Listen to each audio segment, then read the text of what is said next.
A few years back, I worked at a small computer shop in my hometown. Not a franchise, not a chain store, just a local little joint where people dragged in their old towers, laptops with cracked screens, printers that chewed paper instead of printing it. Ordinary job, ordinary clients. But the shop had an owner. And he was something else. I can still see his self-satisfied face, thick mustache twitching like he was some local dictator. He never admitted his mistakes. Never. Whatever went wrong, it was always someone else's fault. The client was stupid, I was too slow, or a former employee did it better. Blame was his hobby. And the comparing, God, he loved comparing. When Peter worked here, he was much faster than you. I'd smirk quietly, because I knew he'd said the exact same thing to Peter about Vassal. That was his thing, make the current guy feel guilty by praising the last one. My job was to deliver computers, install software, fix internet at people's houses, connect printers in offices. I didn't complain, I even liked it. Driving around town, new faces, sometimes that grateful look when you fixed a PC that had ruined someone's whole workday. But my boss had an obsession, he thought I wasted too much time with each client. Didn't matter if it took 5 minutes or 2 hours. For him, it was always too long. And one morning, clearly in a foul mood, maybe he'd fought with his wife, maybe his eggs were overcooked, he stormed in and barked a new rule. From now on, every time you finish with a client, you must write to me. And wait for my permission to go to the next one. If I don't say so, you don't move. Got it? I clenched my teeth but just nodded. Fighting him was pointless. He loved long vendettas. So I smiled thinly. Okay, boss. And one more thing, he added, his mustache trembling. Let me know when you arrive, too. WhatsApp, text, call, I don't care. If you've got no money on your balance, call collect. Inside me, something clicked. If he wanted rules, I'd give him rules. Word for word. The next day, I followed the instructions to the letter. Arrived, sent a message. Finished, sent another. Then waited. Sometimes I waited longer than the actual repair took. But hey, an order's an order. The second day got more interesting. After lunch, I went to a client. Fixed the laptop in 30 minutes. Sent, finished. And waited. 5 minutes. 10. Called. No answer. 15 more. Nothing. So I shrugged, sat on the curb under a tree, pulled out my phone, and opened YouTube. Watched a video. Then another. Scrolled socials. Chatted with friends. 1 hour passed. Then 2. Then 3. I just sat there. People walked by, giving me odd looks. And I waited. Obediently. Finally, near evening, my phone rang. His voice was pure fury. You're still at the first client? The day's almost over. Calmly, I answered. Yes.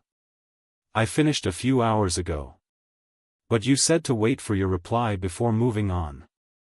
You didn't reply. So I waited. When I returned to the shop, he was red as a tomato, foam on his lips. Why so long? You're so damn slow. I met his eyes and said quietly. I just followed your order. You told me to wait for your reply. I waited. He froze. Mouth open. No words. Then he stammered something about common sense. If I don't reply, it means I'm busy. But I didn't care anymore. He dug his own grave with his own rules. And never mentioned that policy again. I was 16 when another story of malicious compliance unfolded, this time with my family. I had just gotten my license. To me, it was like sprouting wings. One day, my parents asked me to drive to the store. I did, but on the way back, I stopped by a friend's house for 5 minutes. Just to show off, look, I can drive alone now. For me, it was victory. But at home, a storm awaited. My stepmother, Mary Ann, exploded. We never gave you permission to go to Bill's. We said only the store. I tried to explain, but yesterday you let me drive to Matt's. I didn't think it mattered which friend. That only enraged them more. So they laid down a new iron rule: you can't go anywhere unless we explicitly permit it. Period. The way they said it, you'd think they carved it in stone tablets. 3 days later, karma came knocking. My 13-year-old stepsister Tina was a nightmare all day, snapping, whining, pushing my buttons. Then she disappeared for half an hour and returned all sweet and sugary. "Brian, time to take me to ballet." Normally, that was my duty, 3 times a week. But I saw my chance. "Sorry, Tina. Nobody gave me permission to drive you. I don't want trouble." She froze, then exploded, screaming, crying, begging, threatening. Called Mom. Left voicemails. Called Dad. More messages. Meanwhile, the clock ticked, and her class started without her. When Marian came home and saw her daughter still there, she nearly fainted. "What are you doing here? You're supposed to be at ballet." Tina screamed it was my fault, of course, leaving out how awful she'd been all day. Marian stomped down the hall, yelling, "Just wait until your father gets home." I sat in my room, nearly laughing out loud. I never thought anyone actually said that phrase in real life. An hour later, Dad came home. Both of them ran to him, shouting about how terrible I was. I braced myself for punishment. But he called me over, looked me in the eye, and said, "Well, Brian, you did it." "Did what?" I asked. "You outplayed us. And there's nothing we can do." Then he smiled. "All right. Let's make a proper deal." And we did. They admitted they'd gone too far. They admitted Tina didn't always treat me well. And they gave me freedom to drive where I wanted, within reason. I walked back to my room, my back to them, but my face split into the widest grin of my life. That was my first taste of victory through compliance. Not long after, life gave me another test, with a different kind of tyrant. I'd started working as a digital marketing specialist. And bosses, I swear, are the same animal in different skins. I was almost 2 years into my role as a digital marketing specialist when I realized the company hadn't hired me to innovate or build. No. They'd hired me to clean up a dumpster fire. Before me, the marketing department had been run by the VP of marketing and his team of 4. They had spent over $1 million in a single year, and closed 5 deals. 5. 2 of those were worth less than 10 grand. Can you imagine? $1 million burned for what amounted to pocket change. So they gave me a tiny budget, a couple of paid tools, and a good luck. Honestly, I thrived on it. I hustled, stretched every dollar until it screamed, and within a year, I had surpassed all their numbers. With maybe 10% of what they had blown through. At first, my CEO seemed like a dream boss. He said all the right things. "Your successes are your own, your mistakes are mine. Perfect is the enemy of good. I don't need flawless, I need functional." I thought, finally, a reasonable leader. But then I saw his temper. The man had rage bottled inside him like gasoline fumes waiting for a match. He'd scream at employees for nonsense, kick people out of meetings for typos, throw tantrums about things no client had even noticed. A few times, he lashed out at me too, but cooled down hours later like nothing had happened. It was abuse disguised as passion. Still, I was proud of what I accomplished. At the end of the year, I initiated a review. I laid out my achievements, the leads, the closed deals, the money saved. He blinked, shocked. "You did all that?" "Yes," I said. And then I asked for a raise. I was making 8,000 in local currency. The average worker in my region made about 4,500. But with my skills? Market rate was 13 to 14K. I asked for 12. Fair, even modest. He nodded, said he'd think about it. And then, he just never brought it up again. Every time I reminded him, he had some excuse. Always, later. Then one day, I made a mistake. Not a catastrophic one. It was fixed within hours. No damage to the company. But he went ballistic. He screamed across the office, slammed the desk with his fist, turned purple. And then came the magic words. "Pack your things and go home. Think about whether you even want to keep working here." I looked at him. And I smiled. "I've thought about it. I don't." And I started packing my stuff right then and there. His face, oh, his face. He went redder, veins popping. He shouted louder, threatened to call security to throw me out, though I was already leaving on my own. I didn't respond. Just kept calmly folding my things, shaking hands with coworkers. And the quieter I was, the more furious he became. Here's the kicker. In my country, labor laws are strict. What he did? That's considered illegal dismissal. He was required by law to give me 30 days' notice. He didn't. Which meant I was entitled to a full month's salary, benefits, and protections, while doing absolutely nothing. And if he tried to force me to work, it would only add more legal ammo to my case. I already had lawyers lined up. Interviews scheduled for the next week, jobs that offered nearly double the pay. And while I took those interviews, legally, he still had to keep paying me. The cherry on top? I was the entire marketing department. Until he hired someone new, nothing was going to happen. No campaigns, no leads, no handovers. Just silence. His silence.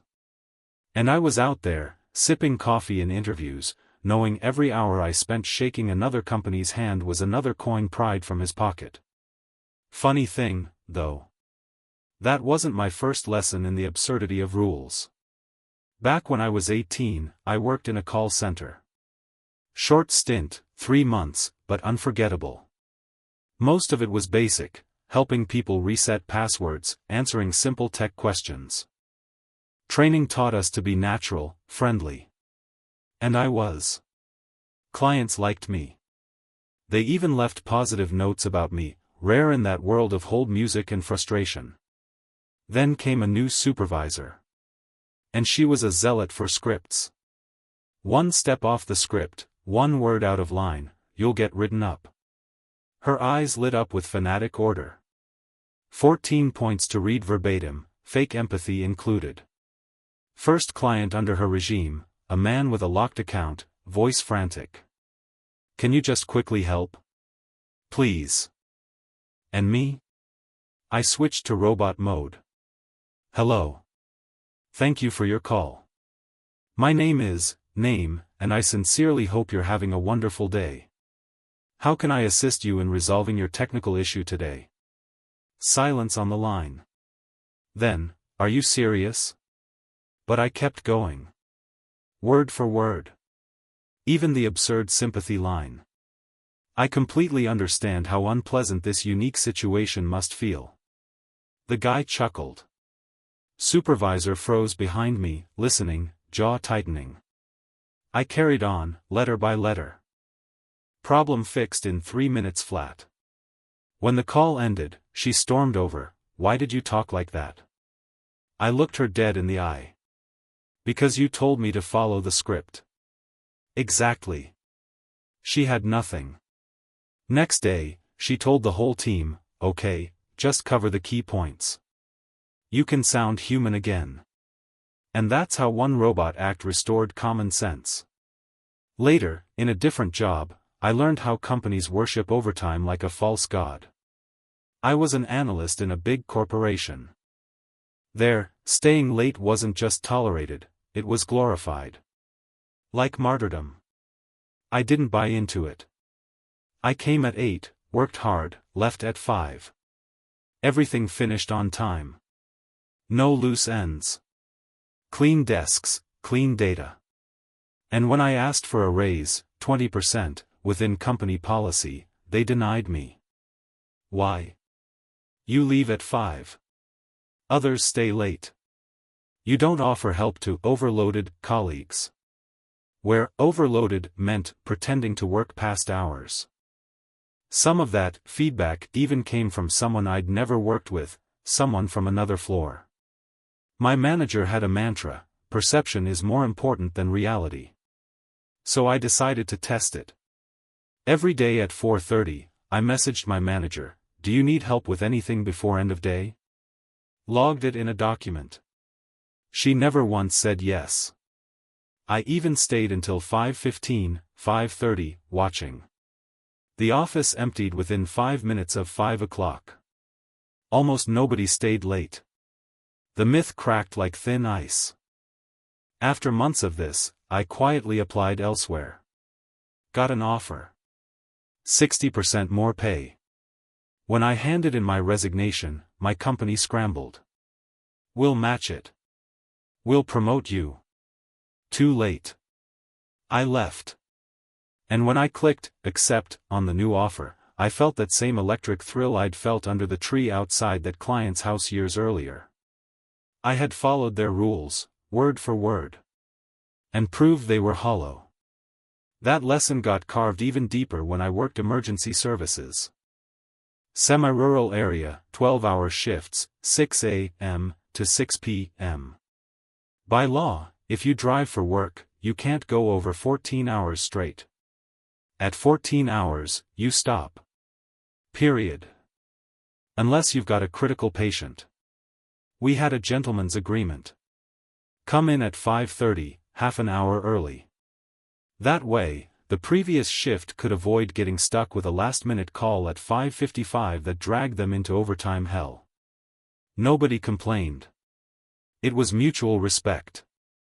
Until management sent a memo, no one may arrive before 6 o'clock. Overtime costs too much. Fine. We didn't. That winter was brutal. Calls spiked. And guess what? At 5:55, calls still came in. Now it was automatically the new shift's problem. And we, the new shift, were instantly shoved into overtime. 2-3 hours. And because of the 14-hour limit, it meant chaos, sometimes having to abandon a return trip, sometimes waiting stranded because we legally couldn't drive anymore. For 2 months, the company bled money. Overtime hours stacked like bricks. Then came a new memo: "Okay. You may arrive at 5:30 again." I read it and laughed. Obeying orders, letter by letter, had cost them far more than half an hour ever would. And still, that wasn't the last time I watched a boss write his own downfall. At the same time in my life, I was helping out with hiring in our company. We were filling a critical position, someone sharp, organized, steady under pressure. After several interviews, we had a solid shortlist. Then my department head pulled me aside. "We need to hire this specific candidate." Why? Not because she was qualified. No. Because he wanted her. Whispers in the office said she was almost his girlfriend. His crush, his pet project. I showed him her scores. She'd been late to the interview. Gave vague answers. Couldn't explain basic terms in our field. She was one of the weakest candidates. Didn't matter. He cut me off. "Do it. I'll cover you." So I did exactly that. I hired her. I supported her. I offered training. Within a month, she'd accidentally sent confidential client data to the wrong company. Then she approved an order 10 times higher than budgeted, obviously without reading. Mistake after mistake. One client left outright.